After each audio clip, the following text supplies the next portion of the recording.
Welcome to the most forward-thinking, inspirational podcast in this reality. The show designed to challenge everything we've been taught. If you've ever felt there had to be more to life, more to existence, then you're listening to the right podcast.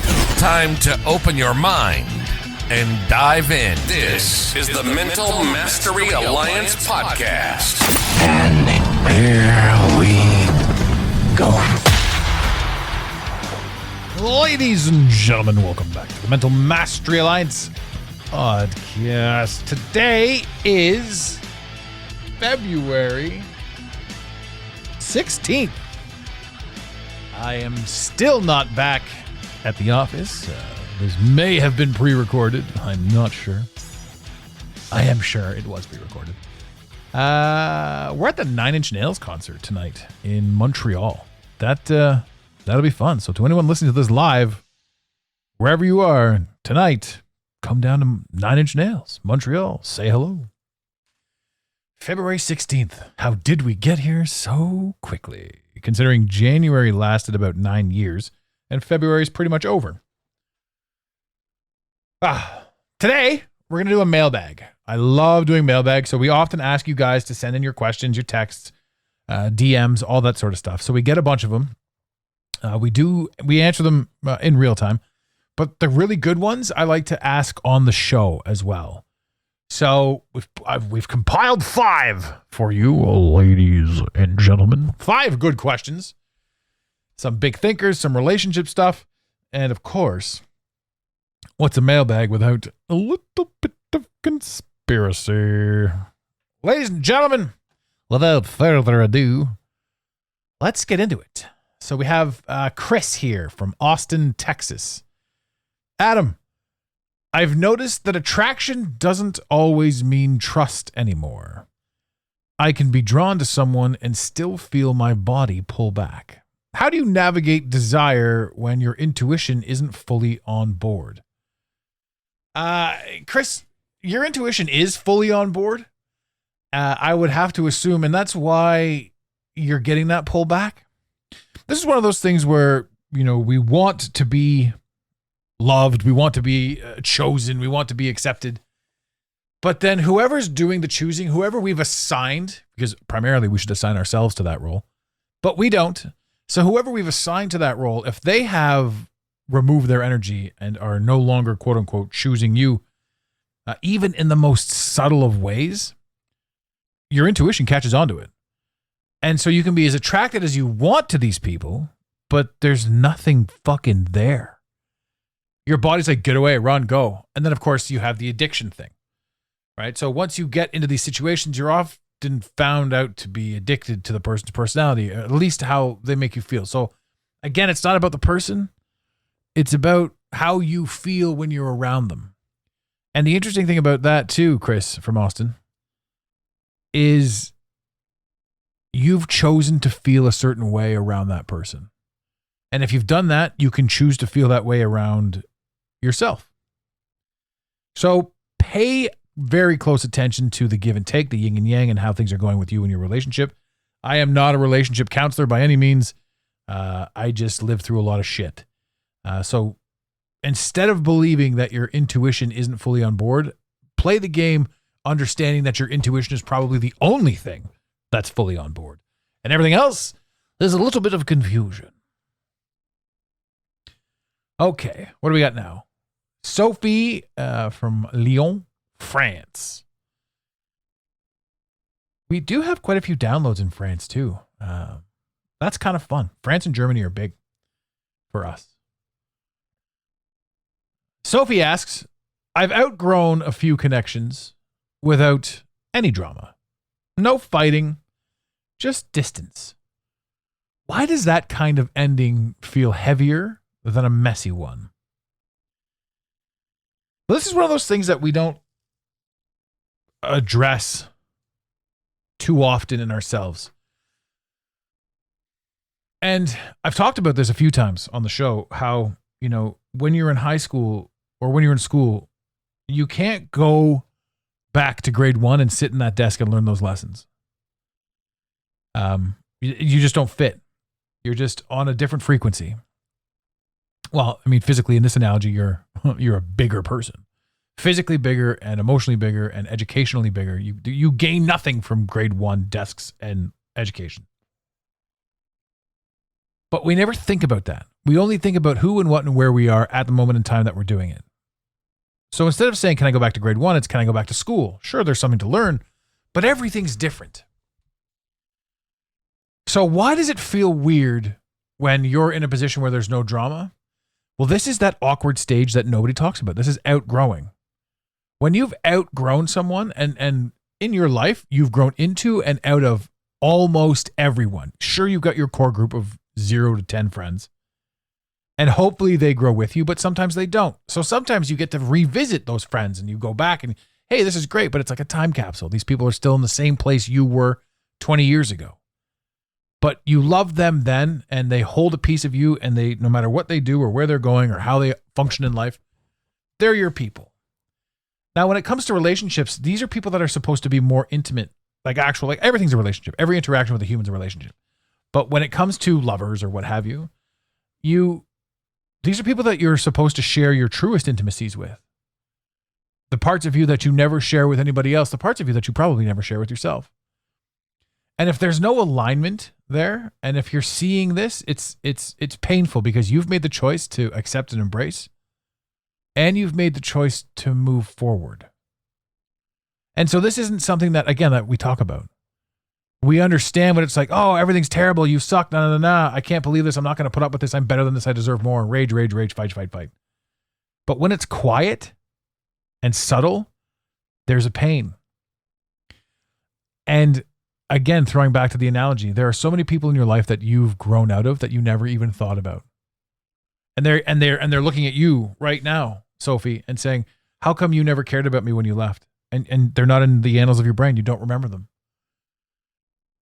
So understand too that every single person that you're currently outgrowing and that you remember was a huge lesson to you and for you. And they were a huge gift to you. And by all means, feel free to hold on to them in any capacity that you feel or deem necessary. But know that your body will forever move forward, whether it's with people or not. But every single connection that you make with somebody is an important connection, if you remember it. If you don't remember it, then, you were, at that point, you were a player in somebody else's game for however long you needed to be to help them get to wherever it is they're going. But yeah, it's just heavier because at least when it's a messy breakup, you've got something to point the finger at. When it's not messy, you're running on intuition, you're running on trust, you're running on your gut. And that is not something we've ever been trained to do. So tune into it, Sophie. Nail it. What do we got here? This comes from Daniel from Tel Aviv, Israel. Hope everything's going well for you over there. I hear crazy things, but then again, the news cycle is fakafta over here. Daniel says, you often talk about observing patterns instead of reacting to events. At a certain point, does stepping into the observer change how reality responds to you? Or does it just change how you experience it? Coming at me heavy with this one, eh? I'm going to say stepping out of the answer and stepping into the question, stepping out of needing things to be and reacting to things, to simply observing things. Yeah, the world changes. Not just how I experience it, but the world itself changes. When you're no longer in need of things flow more freely. When you no longer absolutely have to have something go a certain way, you'll find that it goes the way you need it to go. And if it's not the way you thought it was going to go, you're going to get a lesson in the process. So I think, one of my favorite things is being able to observe, make an opinion, and even be wrong about it, because you're like, wow, okay, so if I'm wrong, then I'm learning. If I'm right, that just means my pattern spotting is where it needs to be. And I've learned nothing, but I can appreciate what I have learned from my mistakes. So I think that, it could be 6 of 1, But I honestly think that the world itself changes, not just the way I experience it. But then again, the world was always going to be the thing, and my experience was only the thing that was going to change. So there's a difference between, say you're sitting around one day and you win the lottery. Now, does your experience change or the way you perceive it changes? Right? So that's kind of the depth of the question that you're asking. Nothing really changes except for now you have $1 million. But it's still just your experience. So I think, Daniel, that you might be fucking with me on this one because this feels almost intentional. This is a Kobayashi Maru. There's a no-win situation here. It is my experience, and it does react to me differently once I start looking at it. Once I become aware of it, once I see the patterns, it reacts differently to me, which is then a different experience, even though it's not a different experience because the experience was always the experience. Oh, man. You're messing with me. Okay, I got to move on from this one. How do I answer this? The answer is both. The safest answer here is it is both. You change in and within the experience, which changes the experience in and within you. Ba-dum-bum. Fuck. We should do more of these mailbags. You guys have great questions. If you guys are out there and you haven't sent a question or had your voice heard or whatever, like if you want to be on the show, send us an email, info@thementalmasteryalliance. You can DM us, instagram.com/the Mental Mastery Alliance. I love this stuff. I love talking this stuff with you guys. So yeah, get at it. What else do we have here? Maya from Santa Fe, USA. If identity is mostly conditioned and constructed, what's actually left when you stop defending who you think you are and how you live from that place without disengaging from the world? Oof, we just talked about this on my last episode. This was going into the dark night. I've just come through my third or fourth dark night of the soul, and I say third or fourth because I'm not sure if they go up and down. If once you engage them, is it a continuous slope of awakening with ups and downs? Or does my brain still use the division tactics that it's been trained its entire life to function through? And it says hard stop, one dark night, and then reality, hard stop, two dark nights, and then reality. I don't know. I think reality is fluid. So let's reread the question. If identity is mostly conditioning and constructed, what's actually left when you stop defending who you think you are? And how do you live from that place without disengaging from the world? So I have deconstructed who I am. This was the last one I went through. And it's very weird at this moment in time. I don't have a firm answer for you yet because I'm literally right in the middle of this, which is it's an amazing question, hence the reason we picked it. I'm not disengaging from the world. I think if I were to be more real about it, I'm engaging with the world more intentionally.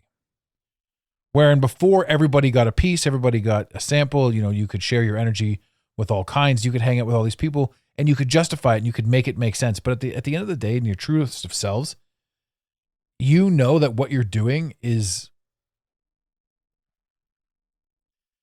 either intentional, foolish, bullshit, exhilarating, or what have you. And if you can take something from all of it, anything positive from all of the experiences, great. I have some friends in my life right now that didn't really get much of a youth for whatever reason. Too much work, too much marriage, too much whatever. And they're hanging out with kids again. I mean, I couldn't imagine being 45 years old and desiring to hang out with a 20-year-old, It's like one of those things where I don't fully understand it. But at the same time, I'm not supposed to understand anybody. I'm simply supposed to observe. And I'm supposed to say with my observations, who do I feel operates the best on my frequency? And how do I want to engage them? This is how you operate from here without disengaging from the entirety of the world. Because there are flaws in everybody, and there's greatness in everybody too. The key is to find out where you resonate best. And this also falls back into, I don't want to say comparison, but certainly to understand who you are, you must understand who you are not. And so when you fully deconstruct yourself, you can then look around and say, these people are emulating pieces of me that I still like or that I aspire to grow into. And when you do that, I think you find a better version of your own freedom. And the other thing too is we get wrapped up in this idea that we need to be one thing, or that we tether our own ideologies to one person, one job, one way of doing things, one style, one outfit. And we don't allow ourselves total fluidity to be and do anything. And the greatest thing in this entire world is like, you can look at somebody and be like, oh, I wish I was somebody who went to the gym all the time, or I wish I was somebody who dressed nice, or I wish I was this, I wish I was that. Every single person you're looking at is a point of influence, a piece of information that you can then amalgamate into your own essence. And when you're sitting here, like you've said, once you've deconstructed yourself, you're left with nothing but the ability to build anything that you want, versus the version of you that was built for you when we got here through status, geography, religion, location, family, influence, finance. You're born into a plan. And Alan Watts said it best when he said, you're not born into this world, you're born out of this world. The version of you that arrived here skidding down to the ground in your meat suit, that's not you. Who you become with the information that you've been gifted, that's who you are. And that's what he means. You're not born into this world. You're born out of it. So keep fighting the good fight, Maya. I think that this is a huge thing, and disengaging from the world isn't the worst idea if you want to pull out and really start to observe how you interact or how you feel about any given interaction. That's huge. And then you can re-engage at any given point when you feel that this energy is the energy that you need to experience to re-engage properly. And that's the key. All right. Let's see here. Ethan from Leeds, UK. Lots of Europeans today. I love it. What we got here? You've hinted that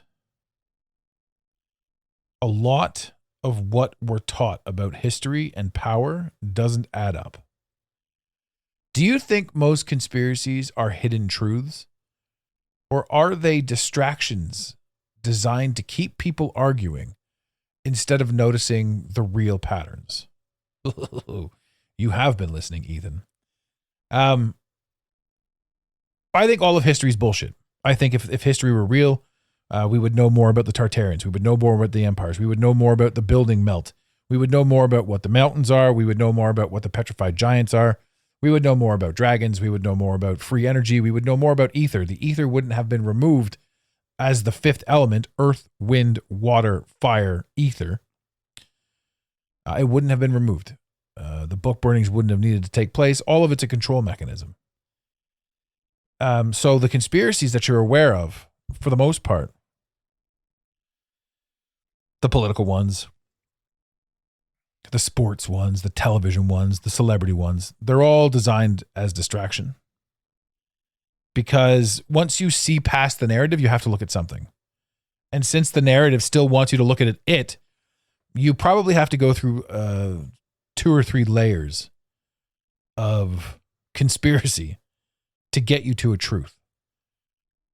But that's what they want. They want you to be like, okay, let's look through this, let's look through that. And then once you do look through them, like look through them as in I'm seeing through this thing, you get to another layer. And then most people stop at that. And if you look through that layer, there's another layer. And 99% of people will stop at that layer. But I'll tell you what, you look through that layer and there's another one too. This is one of those things where you can't, like, one of the most famous quotes is, follow the money. You want to know the conspiracy? Follow the money. People forget that the powers that be and those who invented the conspiracies also invented the money to keep us from looking at the things that we need to look at. So you can get lost in this. 1,000% you can get lost in this. And I don't recommend going down these rabbit holes with all your heart. I certainly recommend going down them with a grain of salt and utilizing the information in there to disengage from the general idea of or the general rule of thumb. I think it is empowering to understand and comprehend that most of our history is trash. To understand that the idea of us living on a space ball is absurd. And I could talk till I'm blue in the face about these things, but once you start doing that research and you start finding out for yourself and you start feeling it viscerally, well, that's a whole fucking 90% game changer for how you choose to live your life. I think, too, when you want to talk about hidden truths, I don't think conspiracies are the hidden truths. I think Hollywood is the hidden truth. I think for the most part, Hollywood and all of its glory steals our truth from us and sells it back to us. What we're capable of, what we can do, who we are. A lot of that is buried in Hollywood movies. But I think the conspiracies are distractions more than anything else. There are some hidden truths in this conspiracies. I like them. But like the real true conspiracies, we're not even allowed to talk about. It's the same with celebrity. You know, you can point out all of the top baseball players for the most part and how much money they make. But nobody can talk about how the Dodgers have a $1 trillion payroll and ticket sales just don't add up. Jersey sales just don't add up. Things just don't add up. Where's all this money coming from? How does baseball have all this money to pay all these players when 90% of the time every stadium is at 10% capacity? It's all a matter of attention. It's all a matter of energy shifting and loose sharing. But it's also pattern recognition. So for me, the ultimate conspiracy is trusting in who you are and what you need to do and how you function in and within this reality. So everything aside from that to me is noise. And the best thing I can say is use the conspiracies to get through the conspiracies and learn to unlearn. And what I mean by that is the more you unlearn, the more you shake off the absurd, the more the truth reveals itself. So you don't need to go down rabbit holes. I mean, you do. You don't need to believe in them. You don't need to be a diehard. I know some people that are absolutely diehard on a 9/11 narrative. Great. Utilize it to see through it, to see past it, to get to the next one. But to live there, like nobody cares about 9/11. But there are people out there that need to keep dragging it on because it needs to keep talking to have been kept on talking. English is falling apart, brain hurting. 22 minutes into podcast. Don't get lost in the conspiracies. Don't get lost in reality. Instead, get lost in the question and be amazed, Ethan from Leeds, UK, at what you find. Ladies and gentlemen, in the infamous words of Red Green, keep your stick on the ice. We really hope you enjoyed this episode of the Mental Mastery Alliance podcast. Stay connected with us directly through the mentalmasteryalliance.com. You can also join the discussion on Instagram at instagram.com/the Mental Mastery Alliance. Let the team know you're listening by using the hashtag TMMA or tagging us at the Mental Mastery Alliance. To have your voice heard on the show, leave a voicemail or send a text to 647-338-1265. Long distance charges may apply. If you love us, leave us a review. If you hate us, you spend your time in weird ways, but also leave a review. Every review on iTunes tickles the algorithm, helping us grow. Until next time, unity over division. This concludes the most surreal portion of your day. You got it, Pontiac.